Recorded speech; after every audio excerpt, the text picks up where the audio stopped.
can start, Clara. Awesome. Welcome, everybody. My name is Clara, and I'm an educator at Pearlstone. And welcome to Pearlstone Shavuot Sojourn, a Jewish agricultural journey that's an entire week where we get to learn about ancient grains, farming, and Jewish wisdom. So before we begin, please make sure you're muted. And if you're comfortable, we'd love to see your face. So feel free to put the video on. And if you have any questions, feel free to pop them in the chat. There's a button at the bottom that you can press and, share your thoughts. That'd be great. And today we're going to be learning from Justin Goldstein about ancient land stewardship and just economics. Justin, after serving as a pulpit rabbi for 8 years, serves as the scholar in residence of Yesod Farm and Kitchen, which is a small regenerative farm in North Carolina. He'll also be in conversation with Rabbi Pesachia Lichtenstein, who is the Director of Education at Pearlstone. Thank you, Clara, and thank you, Sarah, and thank you, everyone here. We have so many faces this time, people that put on their video, so it's even more exciting to see a two-way screen sharing. Justin, thank you so much for. Do you hear my kids singing? I guess that's the way it's going to be. Hold on one second. Yes, we can hear them, but they're wonderful and inspiring with their youthful joy. They're going, hallelujah.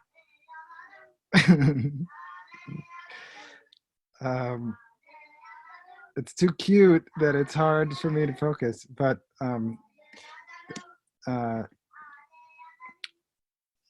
Justin, we're here to talk about Shmitah, and one of the things that I thought was right before we start off, I wanted to know your relationship with Jewish law, because in previous sessions we talked a little bit about Shmitah ethics as it relates to permaculture. We also talked about sort of the spiritual and Neolithic version of Jewish agriculture. And having spoken to you before, I know that you have a very acute and sharp mind. And I know what you'll be able to bring to it is a lot of lucidity and clarity to the concepts, and especially as it relates that you turned your lens towards economics, which a lot of times when we're talking about Shmitah, and I want to, for people that weren't in on the other sessions, I want to just talk about what Shmitah is, period. But a lot of times Shmitah can be seen as and I think it's good to be seen as a principle and a beautiful spiritual ideal. But I know that that a lot of your work has actually been looking at it in a tachlis, down to earth. What does it actually mean in economics? So we're really looking forward to that. And before moving to that, I would like to know, Shmitah is at least it's framed as a Jewish law. So what is your concept of Jewish law? Well, first, thanks for inviting me into this space. I'm excited for this conversation. My personal relationship with Jewish law, I guess for full disclosure, I'm not observant of Jewish law at this point in my life. I spent a good percentage of my life very observant of Jewish law. What interests me more right now than its observance is the values that inspire it. The worldview and system of kind of developing Jewish law as an intergenerational conversation that transcends space and time really fascinates me. The idea of bringing multiple generations into a living conversation, even though the individuals contributing to it are not all currently living, I find to be a really fascinating way of exploring continuity and legacy, ancestry, lineage, and all of those things. So I'm less interested in like the question of like, how do we observe Shemitah? Where do we observe Shemitah, right? That in Jewish law, it's only applicable in the land of Israel. I'm less interested in those questions and more interested in what are the values that are at play in these structures, and whether an individual chooses to live by those laws or not is really up to that individual, but that we all, no matter where we are on the spectrum of observance of Jewish law, have what to learn from the values that are kind of discernible from between the lines, so to speak. And how would you describe Shemitah in your own words? I mean, so Shmitah is a farming practice and a structure of debt release that every 7 years on a collective cycle, so it's not individual farmers or fields or individuals or lenders that are counting, but everyone follows the same collective count. The next Shemitah year is in 5782.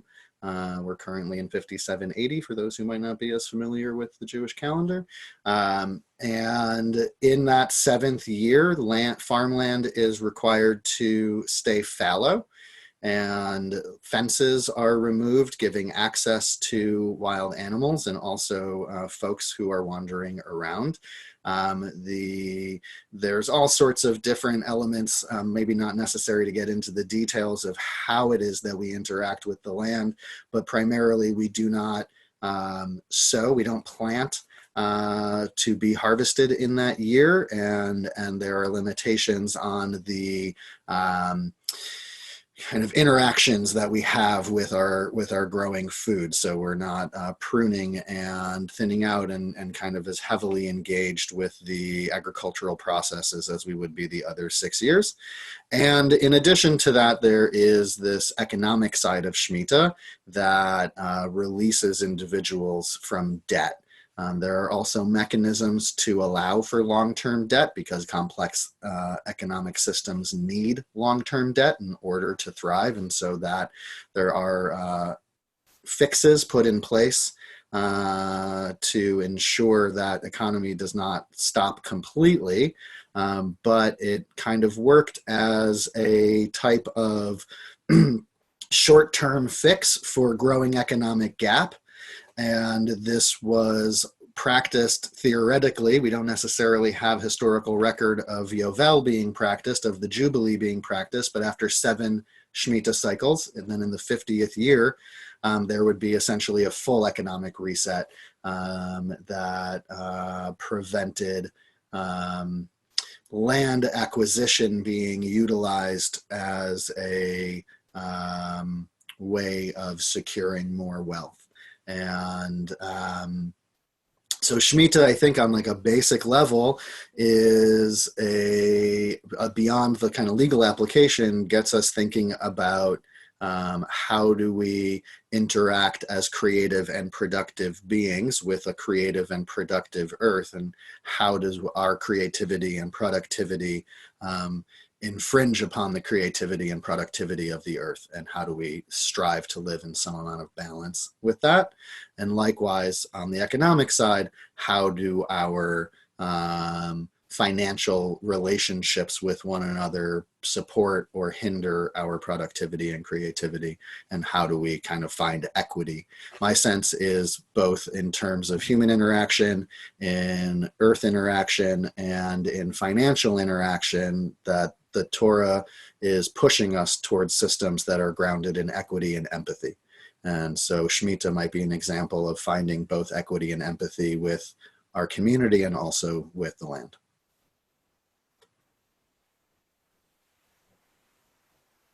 Has your thinking about Shemitah changed?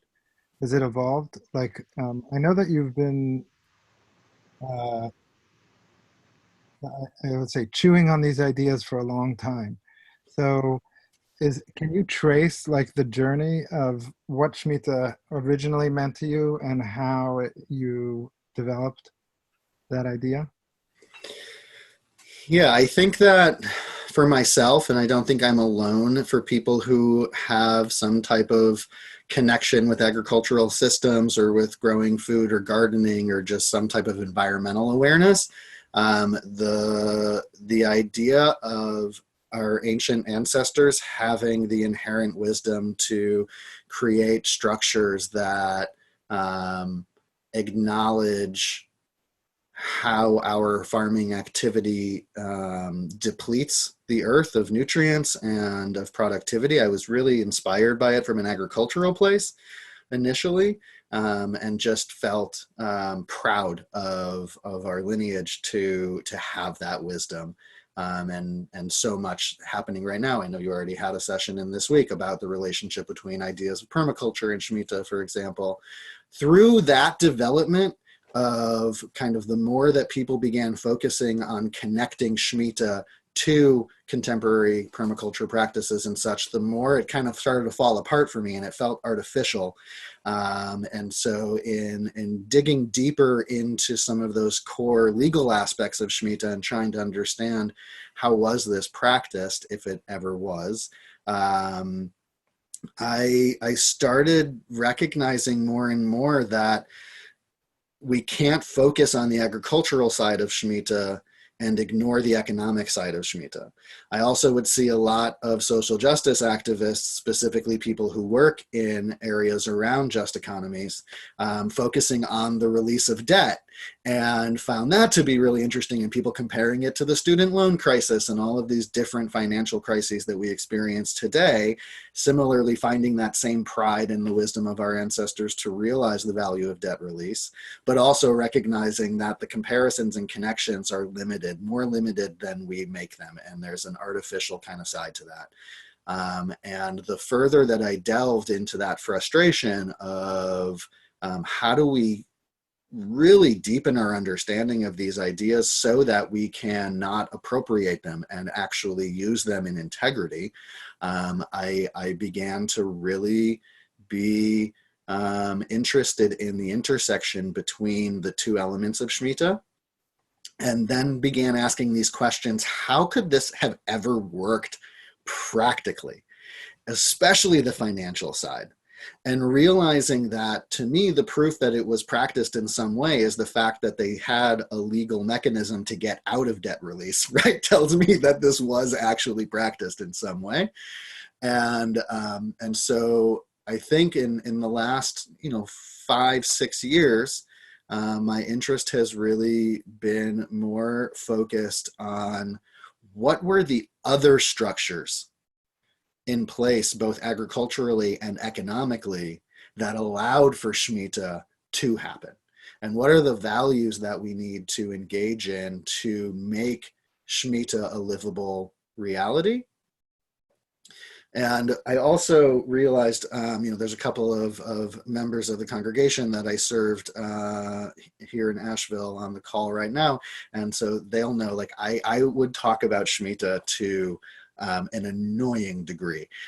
And especially in the year of Shmitah, the most recent Shmitah year in 5778, is that the right? 5775? 5775.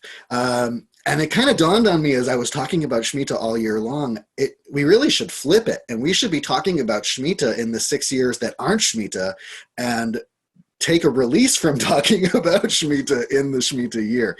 And so that idea of really flipping our frame, that in order to have a Shmitah culture that works, a culture where release and remission works, we have to plan for that the other 6 years. And so my interest really shifted to what was the general economic thought of Torah and of Jewish culture and diaspora, and what was the agricultural reality of Jews living in the land of Israel, and how do the structures that exist to ensure equity and empathy the other 6 years influence how Shmitah is successful or not. In the session with Dave, kind of resonating with what you said about resting from talking about Shmitah. One of the permaculture concepts of sitting on the land, not doing anything, and just watching it and coming up with the plan, but not coming up with a plan until you were there doing nothing on it for a while. Mm-hmm. He saw an affinity with Shmitah, whereas like if you're going to, and Yovel, if you're going to reset society or you're going to reset your relationship with the land, you need this moment where you're not doing anything just so that your mind is clear. Like, Right. so like Shmitah would be not the time to think about Shabbat or rest, but to think about what will the next 6 days look like? What will the next 6 years look like? Not while I'm in the middle of riding the bicycle, like Right. not fixing the bicycle while I'm riding it. I get off the bicycle, fix the bicycle, and then and then keep riding. When we first began stewarding this land here that we're now producing food on, we did nothing for a little bit more than a year. Hardly even mowed any grass.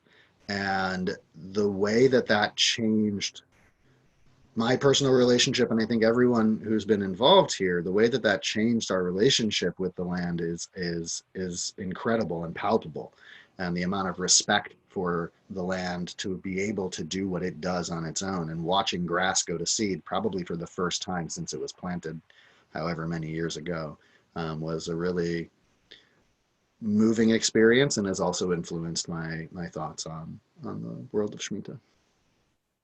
So I'm curious, why do you think debt release in Shmitah is built into Jewish agricultural life? We can understand it from a philosophical point of view, and like we might take that for granted, but I'm really curious as to how were the Israelites deciding this was an ethic that they wanted to practice, So the last part of the question I can't answer, but I think that the important thing for us to remember is it's not different for us today, but perhaps more subtle. It's less evident for us today. The intersection between food production and economy is immense. Right. And so today we're seeing it perhaps because we're watching our structures of food distribution collapse around us in the presence of this global pandemic. And so perhaps it's more obvious to us in some ways than it would be in other contexts. But for our ancient ancestors, the food production was the foundation of their economy. And so to have the linkage of food production and debt release is really essential. And I think part of the key in understanding the relationship between food systems and economic systems is grounded in different concepts of land acquisition and land ownership. And it's really important to hold in like the front of our mind in thinking about these things, that Jewish tradition from a theological place, from an economic place, from a aspect of personal individual relationship with land, does not possess a concept of land ownership. The idea of an individual owning land, as far as I know, and I can't speak globally, but from my limited knowledge, many indigenous cultures lack the understanding of private land ownership. And so to understand the impact that private land ownership has on economic systems, and understanding how individuals acquiring land increases their economic wealth, and how that impacts people who don't have access to land, we have built into this foundational structure of both our economic system grounded in Torah and our agricultural system grounded in Torah and Jewish history, a different sort of understanding than we have in capitalist economic systems, where ownership is an essential component to understanding the development of wealth and production of economies. I mean, in Torah, there's definitely a strong concept of ownership, being that there's this sort of ownership that happens in the 10th commandment of things that are someone's and not yours. Don't touch them, but not land. And what I was like, maybe, I don't know, I would like to hear if you agree with this. For me, the biggest sort of when one is explaining Shemitah, the biggest mind shift or like myth to debunk, sort of, or like is actually the land ownership is okay. You give the description of Shemitah, but if you don't understand that there's no concept of land ownership, then you're not actually getting the whole Shemitah. You have to first establish.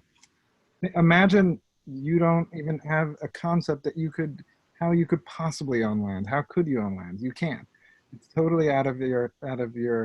And I think the other thing is that it's the way in which the land is alive is also, you need to be able to let Shemitah hit correctly, is that the land itself is alive.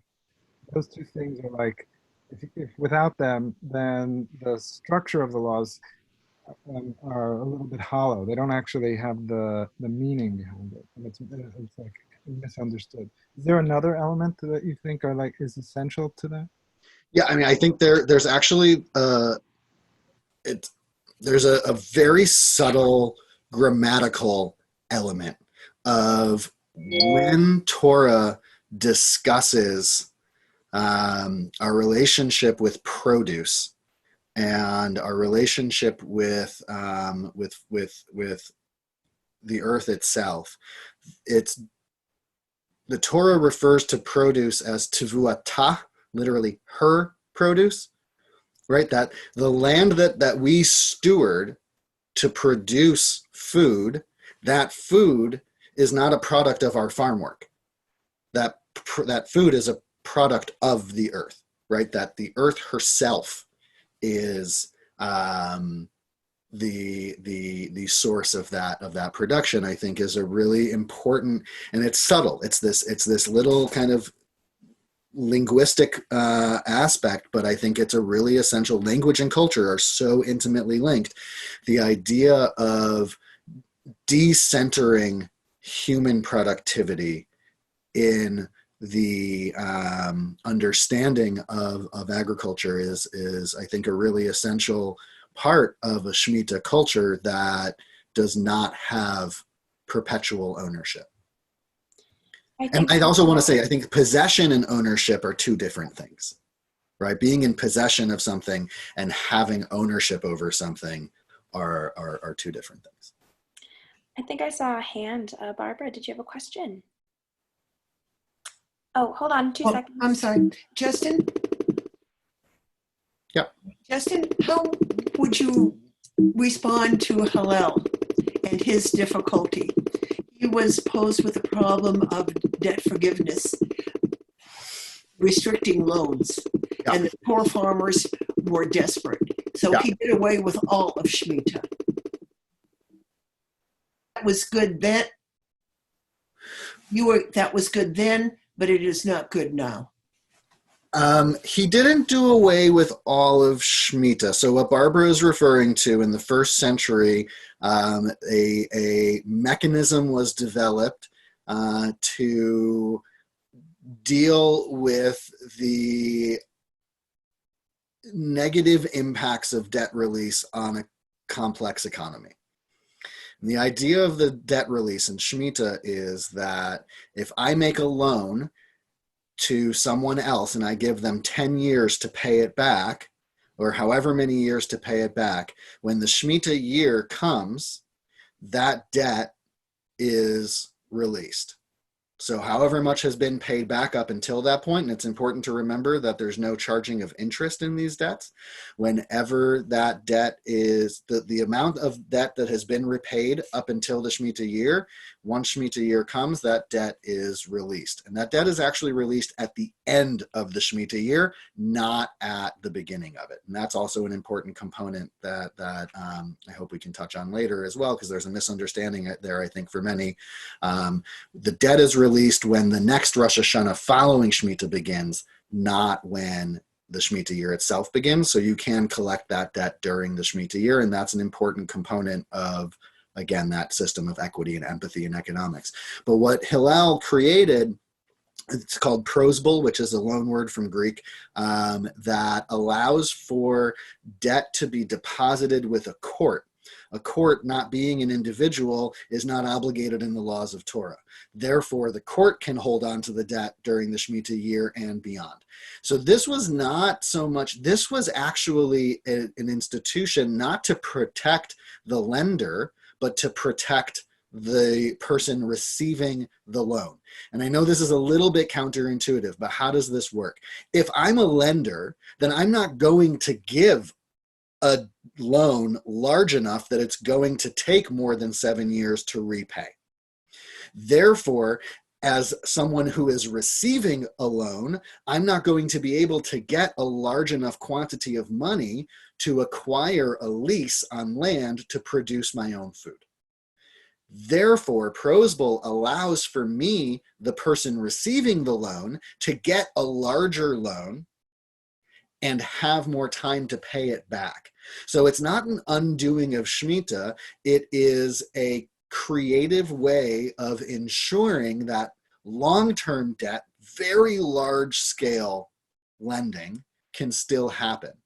Small-scale lending that is more predatory in nature, even though there's no interest, still has an impact. So if I am short on funds and I just need however much money today to then pay back someone else, right? That's the type of lending that prosbul prevents from happening, and allows for this much bigger side of economic transaction that is essential, right? In order to have a complex economy, there needs to be debt. And so what Hillel's kind of system of prosbul created was actually a way to allow for people with less economic security to acquire land over longer periods of time. We have a couple of comments in the chat. NP remarks that they think that the first year after the Israelites fully settled into the land was a Shemitah year, and that it aligns with what you were talking about earlier. And Zoe is remarking how beyond indigenous lack of real estate ownership, traditional Aboriginal cultures in Australia don't have a sense of private property beyond what an individual could carry, and that an entire continent was subject to drought, and that there might have been no beasts of burden at that time, and that there was no point to own property that you could not take it with you. So how does that enrich what you're already discussing here about Shemitah and observation and land ownership and loans, you know? Yeah, so one of, I think, an element to understand that Nadia is bringing up in recognizing that once they were fully settled in the land, they observed Shemitah. That was 14 years after they initially entered the land, right? So they spent 7 years conquering it, 7 years dividing it and apportioning the land. And again, going back to that idea, you can't just observe Shemitah without a preparation.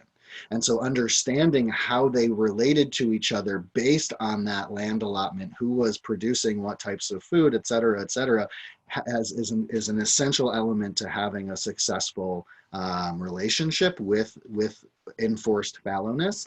And what I really appreciate about Zoe's comment is that idea of remembering that in the Bronze Age, our ancestors were a nomadic people. And then a semi-nomadic people having a much kind of smaller region through which they would travel.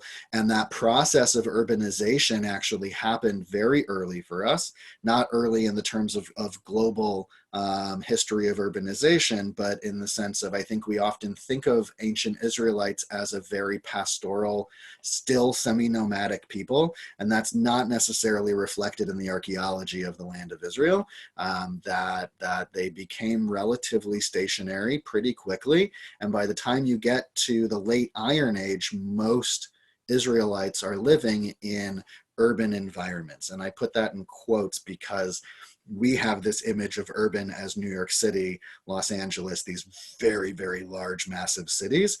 So the cities, the urban environments of our ancestors in the land of Israel were very small in terms of the population size and geography, but in terms of the living environment, they would have been living in close proximity to each other and had an economic urban reality.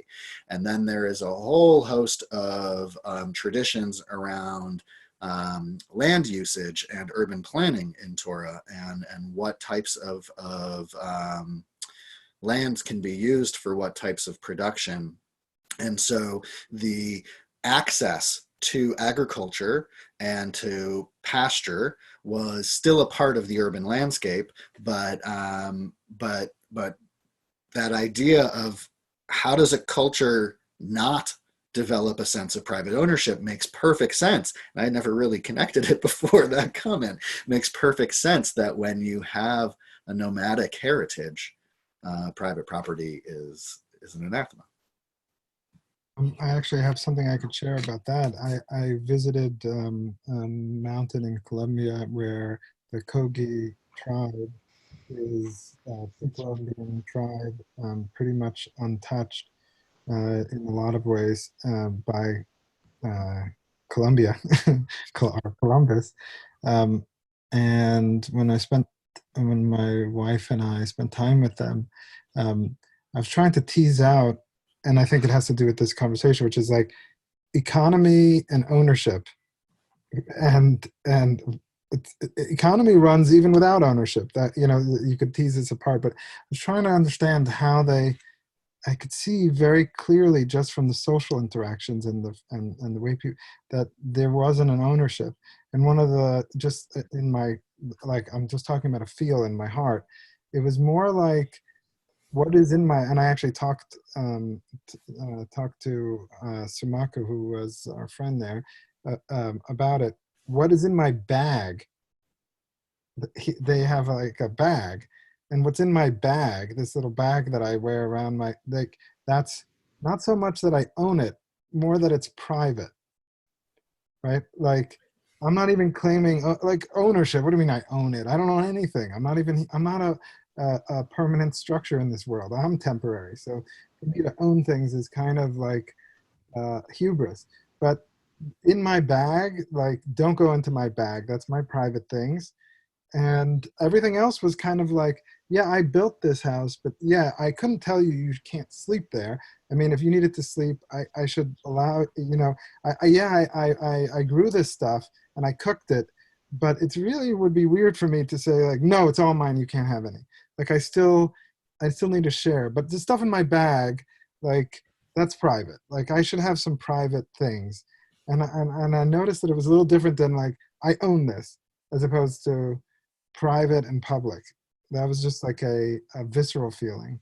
And part of the agricultural side of Shmitah is making what had been private for 6 years public in the 7th year, right? And it's explicit in the Torah that the reason that you are opening up access to the land is ki gerim hayitem be'eretz Mitzrayim, because you were immigrants in the land of Mitzrayim. And so it's really interesting in Sefer Shemot, in the book of Exodus, the introduction of Shmitah comes in having equitable legal system, right? Not to pervert law in preference of wealth or poverty, not to engage in falsehoods, not to take bribes, not to oppress immigrants in any experience, and it explicitly says that you are going to release the land and allow it to be released for the benefit of those that are economically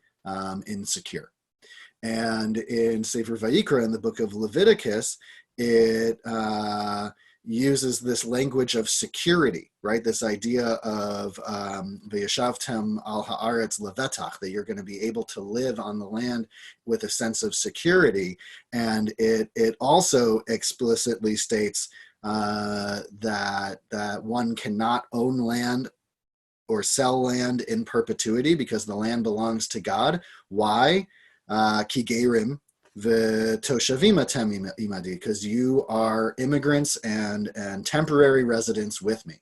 So that idea of centering the experience of economic insecurity and of that kind of temporary nature of, we never know when our own economic security is going to be pulled out from underneath us. So many of us are experiencing this right now as a result of this pandemic. So that idea of centering empathy into our relationship with our sense of security, to me, one of the most important texts about Shmitah that has nothing to do with Shmitah, in the Talmud, there is this little kind of folk tale about a person who's throwing stones from private property to public property, and someone else comments on that action and says, why are you throwing debris from land that does not belong to you to land that does belong to you?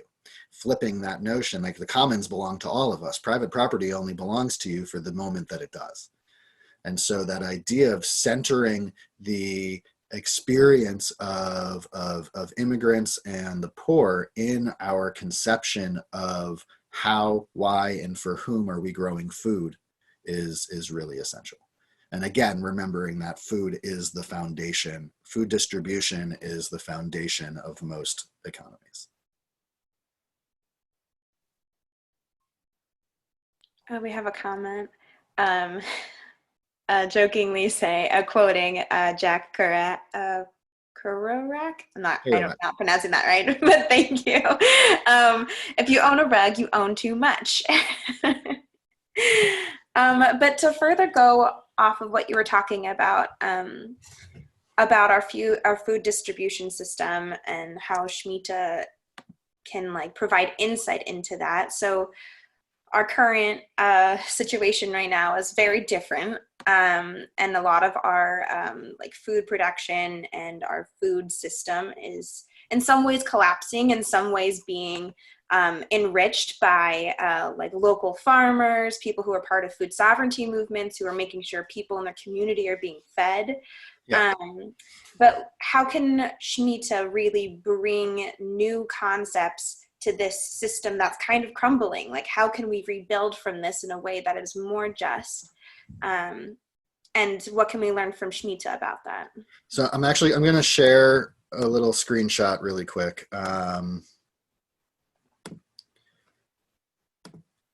So here, let me jump up to here in the text from Leviticus, the bolded question. It says, when you say, what will we eat in the 7th year when we cannot sow and we cannot gather our produce, I will command my blessing. In the 6th year, it will make produce for 3 years. You'll sow in the 8th year until the 9th year. And there's all of this discussion of these numbers of years. And so the question becomes, the 8th year of what? And the 3rd year of what? And the 7th year of what?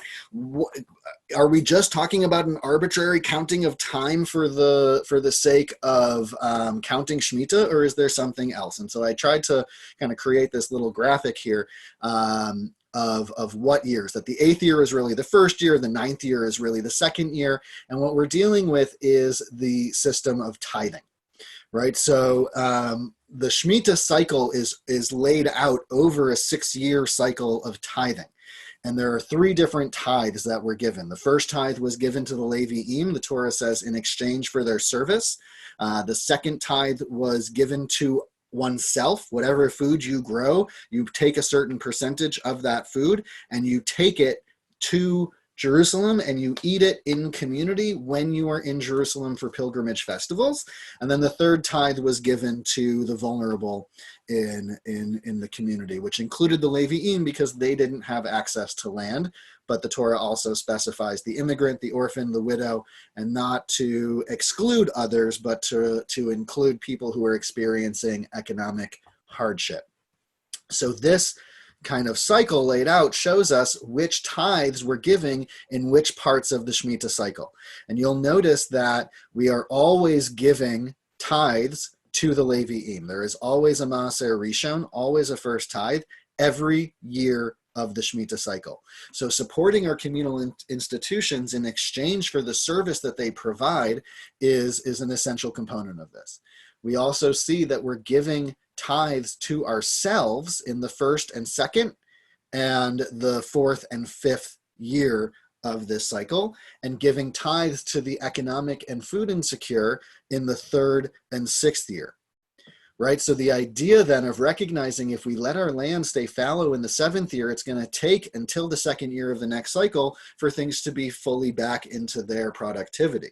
And so the need to then have that extending of empathy to say, I have enough food now for myself, but do the people who don't have access to land have enough food for myself? Whereas in the sixth year, we're going to have that awareness, not from the place of, oh, I have enough food right now, but I'm not going to have enough food next year. And so that idea then of structuring Shemitah as both the economic and agricultural side of Shmitah around our relationship to communal institutions, to communal celebration, and to those that experience economic or food insecurity is so essential to understanding the values, both the economic and agricultural values at play in this system. One person, Stern, writes, connecting back to Eli Ragosa and Ian Joseph Hertzmark's talks on ancient grains, are those tithes grains and cereals? Or what might those tithes be? Good. So they're just don't really have the time to get into like the different food products that were eligible for tithing or were not eligible for tithing. But I think that we can presume that while not exclusively cereal grains, an overwhelming majority of the food being tithed was cereal grains. And that also, I think, is really essential connecting to Shavuot, just because we're here for Shavuot. The idea of having access to stored grain, right? That if you don't have land and you don't have access to property, then the likelihood of you having access to stored grain is incredibly diminished. And so that idea then of celebrating in the wheat harvest the ability to produce new grain, right, is essential to understanding why at Passover we refer to matzah as lechem oni, the poor person's bread, and the barley harvest, and not having the luxury to wait for wheat to grow to make their bread, but also this idea of recognizing why it's so important that we have those stores of grain so that we can provide that essential staff of life to those that need access to food. We have another question. So if the second tithes only happen twice every 7 years, how are people getting food in the years that they're not getting tithes? The person is positing, is it just gleaning? Is it paya? Good. So those are the kind of structures that I was referring to before, that there are systems in place to ensure that these structures work. And those systems include, but are not limited to, different aspects of gleaning. Let me do another screen share. So we have this tradition from Pirkei Avot that is composed, let's say published sometime in the 2nd, 3rd century, that says that exile comes into the world because of neglecting Shemitah, because of neglecting the release of the land, and that pestilence increases in the 4th year of the Shemitah cycle, in the 7th year, in the 1st year, after a 7th year, and after Sukkot every year. And it explains that the fourth year is because of neglecting Maser Oni, meaning that when people have the fear of a lack of food, they're less likely, those who have food are less likely to give to those who don't. This is a fascinating aspect of human psychology and giving, that people who have less are more likely to give more. At the seventh year, it's because of neglecting Maser Oni in the sixth. In the first year after, it's because of neglecting the prohibition against having produce in the seventh year. And after Sukkot, it's because of stealing what is to be given to the needy. And that phrase is really strange. So Sukkot is the vegetable harvest in the fall. And the idea of not leaving the aspects of the field that belong to the poor. And so Maimonides, Rambam, in his commentary on the Mishnah, explains this, what is to be given to the needy, as referring to leket, shechicha, peah, parrot, and olelot. And so I have them kind of listed out here with their proof texts, with their sources. The idea of giving access to farmland to those who do not have access to their own farmland, and give access to food to those who do not have access to food, is an essential component to understanding how the tithing system works. And the tithing system is an essential component to understanding how Shmitah works. And so I think that what we see, my personal read on it, that a lot of times when the Torah is using the language of, I will give my blessing to you, there will be 3 times as much food, you'll live in security, don't worry, there will be no problems, if you follow the laws, then I will give you reward, I think is a very simplistic way of reading Torah, and a very limited theology of understanding the relationship that Torah sets up between God and humanity. And I think that what it's saying is, if you create systems that ensure the hungry are being fed, then you will have security in your society. That it's not a gift from God, it's a product of creating systems grounded in equity and empathy, create a culture grounded in equity and empathy. And when we hold on to that idea that we don't own what we produce, but are producing it to establish systems of equity, then Shmitah can work. That actually leads me to a question. So there's aspects of the Jewish agricultural wisdom, and I'm just going to sum it up like in a summary word. Let's just call it Shmitah, right? Where like you need, if like a Meiser Ani, like supporting the poor, right?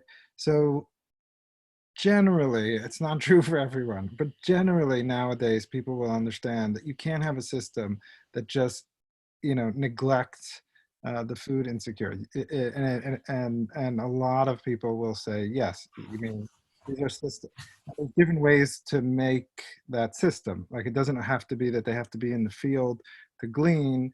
There could be other ways to make sure that that aspect, that they don't get neglected.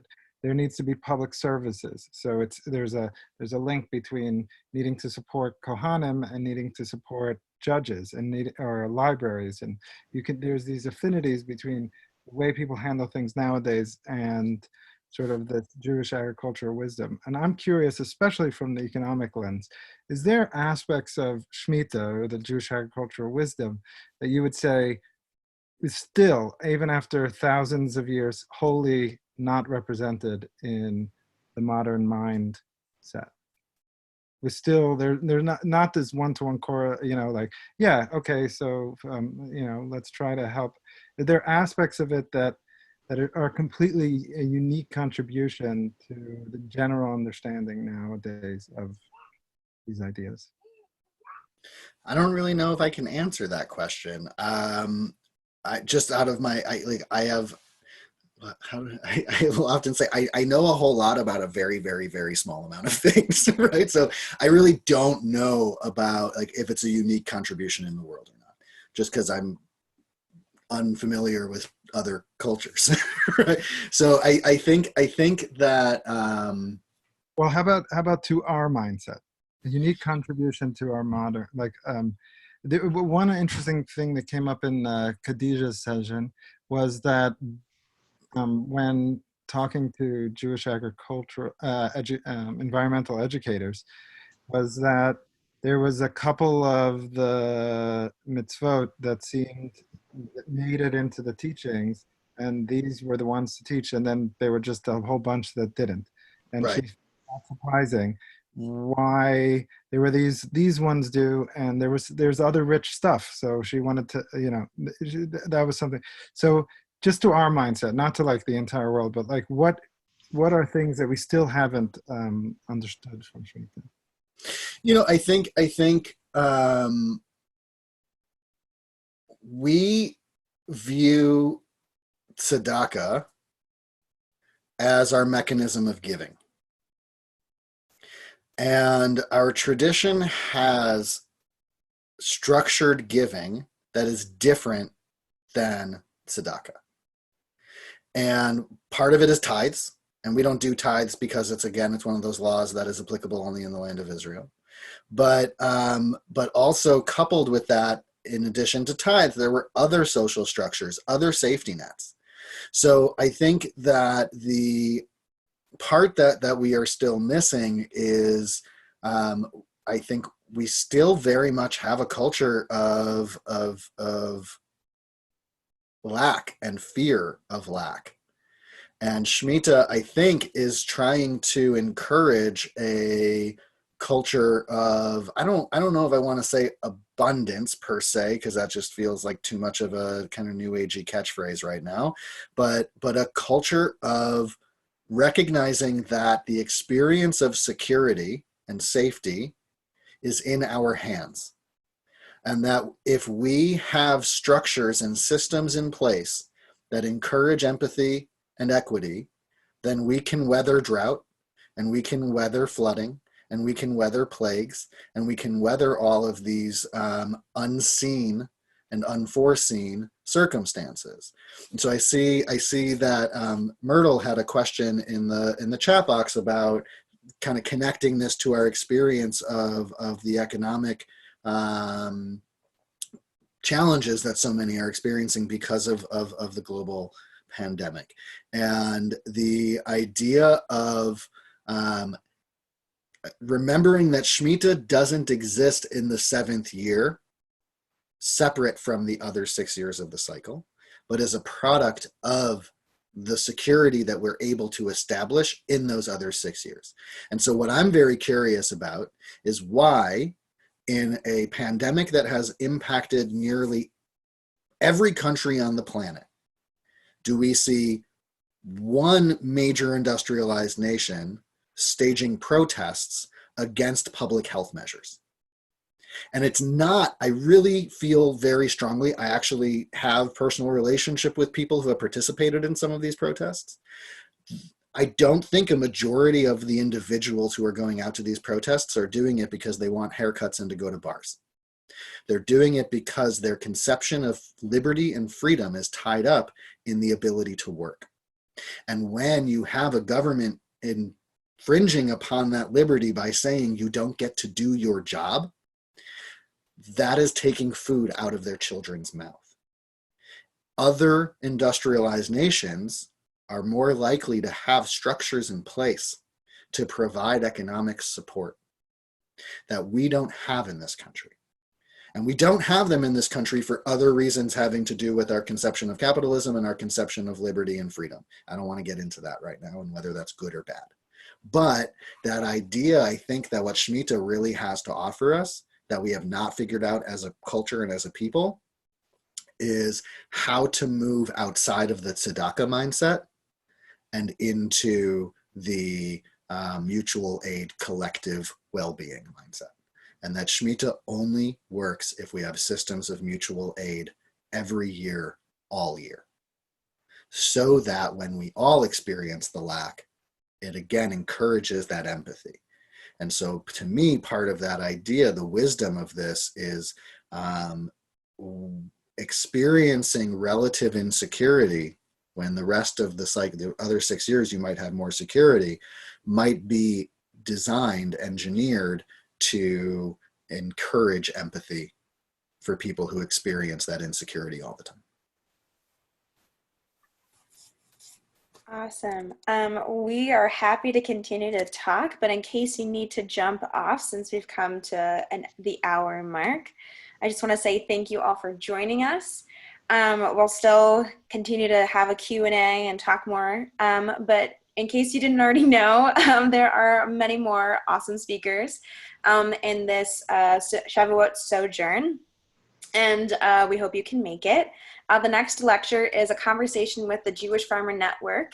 It's this afternoon at 4 p.m.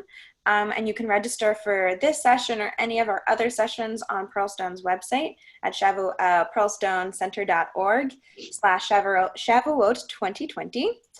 And if you enjoyed this programming and you'd like to see more, please consider making a donation to the Pearlstone Center.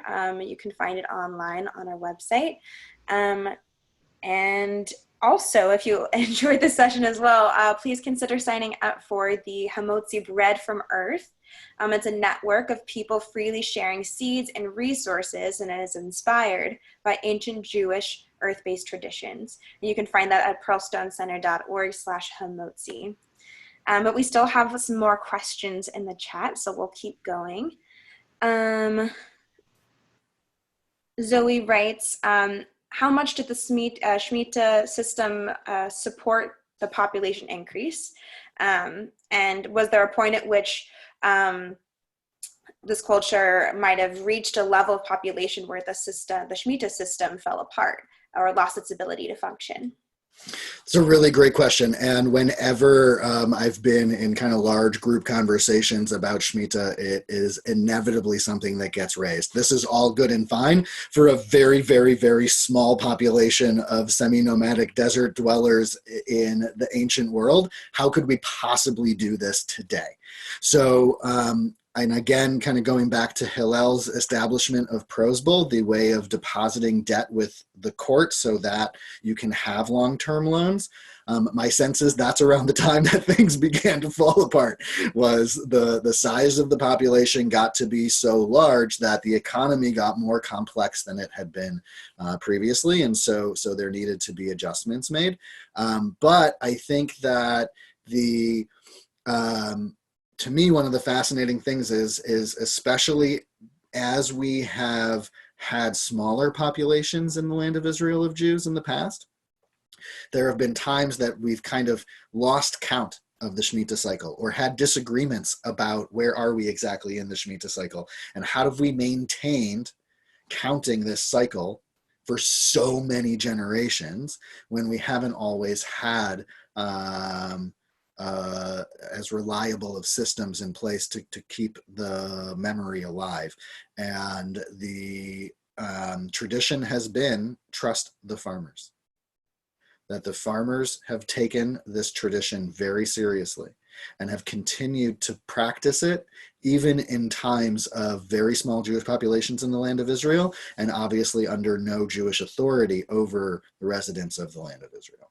And so that idea of there comes a point at which this is just no longer practical, I think is one way of understanding it. But when we look at the way in which farmers have continued to practice the agricultural side and that our authorities have sought to create systems to ensure lending despite Shmitah, tells us that this is actually possible despite growth in population, right? The question I think that we're seeing now, it's not that our food systems are breaking in the presence or face of this pandemic, right? And anyone who's been involved in food production or food systems in any way knows this.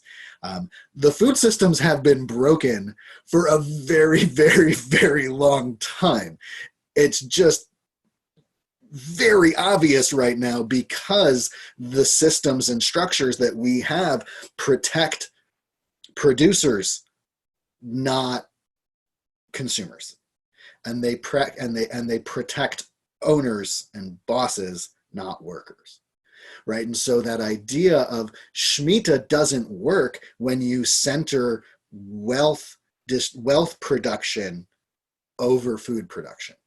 Shmitah doesn't work when you center ownership over collective well-being. So it's not about population size. it's about economic system. And it's not about the nature of community as much as the orientation of the individual seeing themselves as part of the community and not separate from it. So to me, it's more about the values that inspire an economy and the values that inspire a culture than it is about the size of the economy or the size of the population. Which actually brings us back to the original question, which is your relationship with Jewish law, right? Because it's not so much as like, here's a solution, here's a bunch of Shmitah laws. Because if without those values and without sort of the view at which you look at your life and look at what's going on right now, the story you tell about what this earth is and what your place in it, that's more essential than a prescription, because it won't function. Yeah. We have a comment from NP who shares a more cynical point of view about the food system, that it in fact is not broken, but it is working exactly as it was designed to, and that's seconded by another person here. But I think that goes back to this idea that we're currently, the modern food system, at least in the United States, is not based on a Shmitah cycle. It's based on a capitalistic cycle. So perhaps if we changed our system to follow more practices of rest, of permaculture, of a lot of the things that our other speakers have talked about, if our whole food system shifted to more thoughtful manners, then maybe it wouldn't look the way that it does. Yeah, and so Zoe also had a question around expanding community support to those in our communities who are not human. And again, going back to that idea that Shmitah is designed, right, opening up our fields, removing fences, is designed to allow for wild animals to consume that produce. And the idea of having a deeper awareness of how our relationship as creative and productive beings often translates into an interesting manifestation of what the Torah calls dominion, right? The idea that the world is created and then humans have dominion. That word in Hebrew is connected to the word for bring down, right? It's the same, it's an etymological connection between the word for yeridah, descent, and the word for dominion in that verse in the Torah.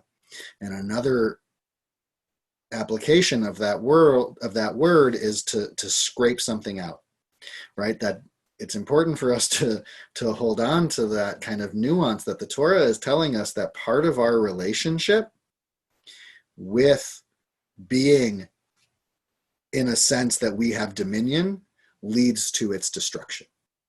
And so how do we prevent our own destruction? And so then these practices like Shmitah, like having communal food funds, having communal financial funds, having a system of tithing, having a system of giving access to food to those who don't have access to land, and so on and so forth. All of these structures that allow for Shmitah to happen are grounded in a sense that we as humans need reminder to decenter ourselves in the story. And I think that's part of the wisdom of the Torah continually reminding us, and not just Torah and Tanakh, continually reminding us the land belongs to God. And we are temporary beings. And all of the different traditions, the more spiritual and theological traditions around that, influence how it is that we create and uphold structures. And so what's the difference between tzedakah and these other systems? Tzedakah is something that is given as a kind of stopgap, right? This idea of you need to give, right? Tzedakah is an obligation. It's not out of choice. It's not charity. It's not philanthropy. You are required to give it, but it's given as a measure of mitigating acute suffering. These other structures are put into place as a mechanism of mitigating systemic suffering. And I think that's also an important element to understand why our contemporary Jewish culture, I think, going back to your question earlier, Pasachia, that's an element that we've not gotten, like that we are still addressing acute suffering, and in doing so are actually encouraging that further systemic inequality. And so part of Shmitah, I think, is designed on that larger scale to create a system, again, grounded in equity. I know that a lot of times when we talk about Shmitah, there's a feeling of, yeah, exactly. Look, ancient people understood this on that level. We understood this. We understand it now. And how can we transition, like, like the more cynical view of like this food system is designed exactly the way it's supposed to. It's working okay, exactly what it wanted to do. So how do you transition? I know that I had a friend of mine, Greg, and we were talking about eco burials of Mhm. grave, right? And so instead of having these, manicured lawns and big stones and all this effort, that why not make it into a forest where the graveyard is literally a forest of trees that are planted. And he said, someone said that, he said a really beautiful thing. He said, it's happening. You don't have to do anything. Graveyards are turning into forests. Right. That's what's happening. All graveyards will turn into forests. The question is whether you want to speed up that process or not. Right. You know? And so, like, Shemitah is happening. That's also a concept clearly in the Torah. Because if you don't keep Shemitah, then you get, like in the source that you brought, then you get a massive bunch of Shemitahs together when everything collapses. Right. So it's not sustainable to be unjust and treat the land like I don't even want to say the word, and everyone around you. That not only is it not just, it doesn't stay. It breaks, and then Shemitah arrives. So my question for you is, what are some of those methods to, either we could wait until everything turns into a forest, and that's a long time. What are some of the methods to bring some of these economic methods practically, like speed it up, build it? So, I mean, I think on a large scale, capitalism as an economic system is dependent upon in exponentially increasing rates of productivity. And that productivity demands a equal or greater exponential acquisition of resources. The economics of Shmitah really can't function alongside that. So what does capitalist Shmitah look like?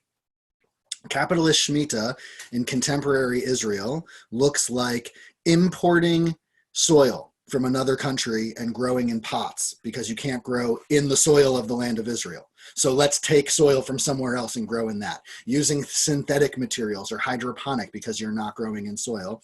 Or the original version of it, selling your field temporarily to someone who's not obligated in the laws of Shmitah, right? That's a very different fix to the challenge than Prosbul presents, right? The fix of economic Shmitah, to say, let's figure out a mechanism to continue long-term lending because it's in the interest of the person receiving the loan, is a very different place than saying, let's figure out how to allow farmers to continue to produce food within the same economic structure that we have. So I want to say, like, I'm not sure that it's possible to fully integrate a Shmitah practice and worldview in its values orientation within a capitalist economy. That's just my own limitation and my own bias against capitalism, perhaps. But I think that the idea of recognizing, I really like that insight that you offered, that Shmitah is happening around us, right? Whether we're doing it or not, the wild, right? The earth wants to be wild. And so how do we find the balance between, and one of the conversations that we've had a lot here at Yesod Farm has been, at Yesod Farm and Kitchen, has been about the balance between conforming the earth to our needs and conforming our needs to the earth, right? And that recognition of, like, we see all of this tall grass, and if we just mow it all down and manicure it, then we can control it, and then we have more of a say in what happens in those spaces. Or we let everything grow and we watch and then find where is it in our interest to allow the wild to be wild. And so I think part of the fix that also needs to happen within the capitalist system is that recognition that that exponentially increasing productivity and exponential acquisition of resources is in no one's interest, even the wealthy. And this is a part, I think, that the global pandemic right now is kind of highlighting for some people that had not made that connection before, that it's also not in the interest of the wealthiest among us to continue these systems that are built in exponential productivity. And so how do we find it within ourselves to recognize that there's value beyond financial wealth? And that, I think, is also bound up in the language of the Torah in blessing and in security. And part of the challenge in translation is we view this through the lens of divine reward, but I'm not sure that that's what it's saying. I think that David Ben Yehuda had a question before. Yeah. Thank you for this brilliant talk.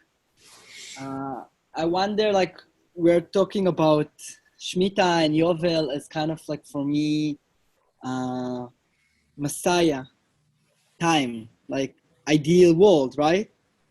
And from yesterday, we had the permaculture teacher, and one of the ethics he brings, and he like to emphasize, he calls it transitional ethic. Mm-hmm. Like, how do you create yourself and how you find where are you on the process of the ideal? For me, it seems like that there is some hierarchy. Like, in order to get to Jubilee, to Yovel, you have to be able to do Shmitah first. But in order to do Shmitah, you have to be able to do Shabbat first. Correct. So there is like these things that if we want to come back and shift our systems, it's like how we start from the small things. And I see really, like, it's really beautiful in, like, the 10 Commandments, how the first commandments are kind of like, don't worship money, don't worship idols, and these things, and it leads you to Shabbat. Like, you cannot have even this concept without being there. But maybe you can look at the 10 Commandments also from down, and how you scale yourself up until you liberate yourself from worshiping capitalism and money, and eventually, like, being in this community, ideal community that you talk. So what do you think about this hierarchy between Shabbat to Yovel?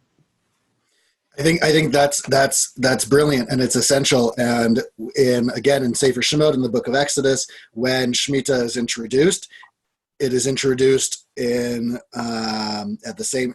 Shabbat is mentioned immediately after. It says 6 years you're going to sow, in the 7th year you're going to let the land rest. 6 days you're going to work, on the 7th day you're going to rest. Both are for the benefit of workers and livestock, right? The idea of opening up land so wild animals can come in, releasing employees from work so that they can have this resold experience, so they can have this restful experience.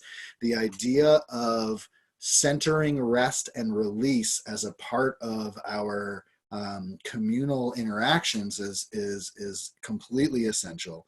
And I think we don't have to wait for Mashiach. We don't have to wait for a redeemed world to be engaging in systems of mutual aid.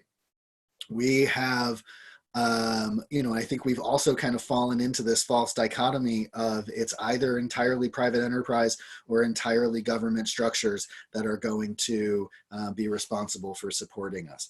And I think that the idea of finding a balance between relying on larger, more impersonal, let's call them government structures for support, and also creating systems of mutual aid that are more independent of government authority and structures. And that's what we see in these safety nets that are created in the Jewish tradition, whether that is access to farmland and regulations around what can be harvested and what can't be harvested depending on different contexts and who has access to it when it's not harvested, as well as Kupa, the financial fund, Tamchui, food funds, all of these different structures that are put in place find some type of balance between the kind of more objective, arbitrary, impersonal, and inflexible nature of government support and the more kind of personal oriented, emotional connection, all in our collective well-being orientation of how we support one another. And I think that the further that we've gotten from access to our food systems, the more, like in physical proximity to them, the more amplified the inequality in food access has become. Justin, I have a feeling that there's more than one person on this Zoom and Facebook Live and listening to this that is like, wow, there's so much to think about. I want to know more about Shmitah. I want to know more about regenerative economics. And so my question for you before we wrap it up is, what are some of the resources that have been most helpful for you in grappling these ideas? That's a hard one for me to answer. I know it shouldn't be. And like my answer is going to be kind of obnoxious, like Torah. I mean, I know. it's really been kind of a many years of my own kind of past as a fancying myself an anarchist and being involved in anti-globalization politics way back in the late 90s and kind of evolving into more mature adulthood and recognizing some of the limits of idealism. But in terms of like specific resources of places that people can go, I don't really have an answer for that. I know that there's a lot out there, but a lot of these things have just kind of come from learning about economies and like different economic systems as they exist in the world and in the past, and my own kind of exploration of Torah and its related texts. Well, that would actually bring me to my last question, which is, how can people get a hold of you online? And you might want to talk about what are you doing with all this stuff that you've crammed into your head? How is it coming out in your hands and in your feet? I see that Nadi had his hand up. So before I answer that, I just want to hear his question or comment. Go ahead, Nati. Great, thanks. Thanks for this class. It's been great. Two comments. One is, one way of thinking about the laws of Shmitah from an economic perspective is that the practices kind of map onto the steps that a person in an agricultural economy might take into poverty, right? So someone who's a farmer but is struggling, the first thing they might need to do is borrow money. The next thing they might need to do is sell their land. And then the third thing they might need to do is enter into like an indentured servitude. And the first two kind of are directly impacted by Shmitah, that the debt is forgiven, all land for that year is common, so they have access to land again. And then they'll get that land fully in Yovel. And then the third piece is it operates in its own cycle, but the term for indentured servitude in the Torah is 6 years, and then you're freed in the 7th. So that I think is like an interesting layer to put on top of these practices as it relates to economic policy. And then just as far as like additional resources, I just want to give a plug for I'm actually not, I haven't listened to it in a while. I'm not sure if it's still going, but the Permaculture podcast is an interesting podcast that has a lot of guests who talk about not Shmitah, but kind of things that I would say are in line with Shmitah values in terms of contemporary practices.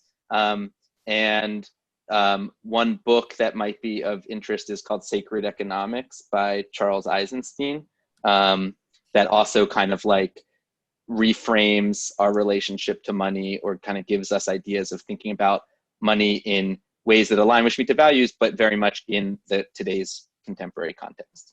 Thanks. I had a feeling that Nati was going to be able to share resources. And I also want to say Nati himself is a great resource on all of these things. And has been a good teacher for me over these years in many of these ideas. And Stern put up the link to Chazon's Shmitah sourcebook, which is also awesome. I think Pearlstone used to have a Shmitah sourcebook at a certain point in time as well, if I'm not mistaken. So the question of how to reach me, I put up in the chat my email and 2 different Facebook pages that you can find. Trying to not be that digitally involved right now, but so your question around like, what am I doing with all of this, and how does this all come into play? I think a lot of these ideas are influenced by and are influencing kind of how we view our role as stewards of our land here at Yesod Farm and Kitchen, where we are trying to not just teach people about some of this ancestral Jewish wisdom from a place of being separate from the rest of our agricultural practices. I think that it's really awesome to look at different Jewish environmental organizations and farms around the country and around the world that have taken it upon themselves to teach people about this.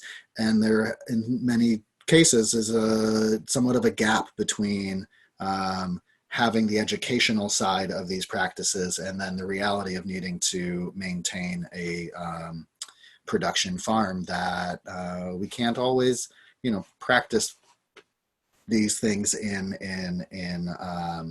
reality. And so we're trying to explore the kind of balance between those 2 sides of the spectrum, and what does it look like to engage in some of these farming practices, not from a place of obligation, not because we have to because the Torah says so, but because there are values at play that we think will begin to kind of heal some of the challenges of colonialism and of exile. And so a lot of our conversations here have been about what does it mean to steward land in exile as Jews, so it's not our land, and what does it mean to steward land as Americans, so it's not our land, and to be on both sides of that frame of benefiting from colonialism and also having a culture that is a product of the devastation of exile and our separation from our land. There's a Yiddish phrase, I can never remember the actual Yiddish, but wherever you might be could be Egypt, right? And so I think also trying to flip that on its head, wherever you might be could be Israel, right? That idea of the expansiveness with which we connect to our relationship to the divine, if that's your thing, to land and to people and to heritage and continuity and legacy and ancestry need not be dependent on borders, but about the activities that take place in that space.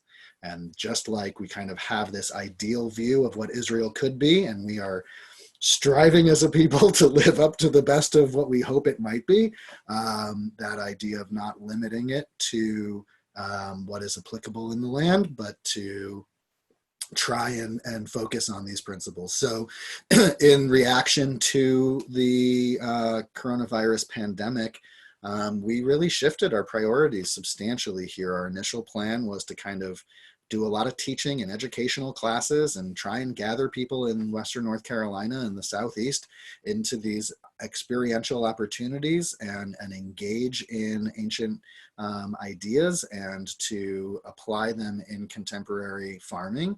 But now that we can't do that because of the limitations, we are growing as much food as we have human capacity to and land capacity to distribute. We happen to live in a part of North Carolina that experiences acute food insecurity and is only going to be made worse by the realities of how this is impacting farmers around us.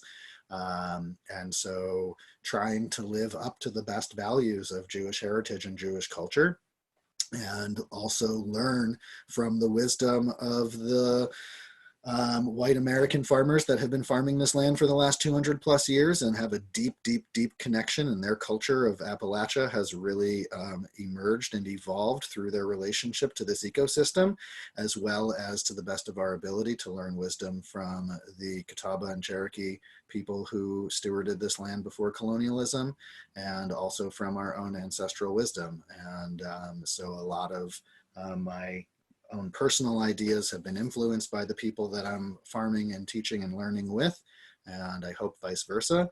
And yeah, so we're trying to put some of these things into place in as humble and respectful as a way as we can, and hoping after this pandemic comes to whatever evolution that it needs to bring people back together, that through the experience of focusing our attention on stewarding our land first, we'll be able to steward our community better in the future. Thank you so much. I think our time has come to an end.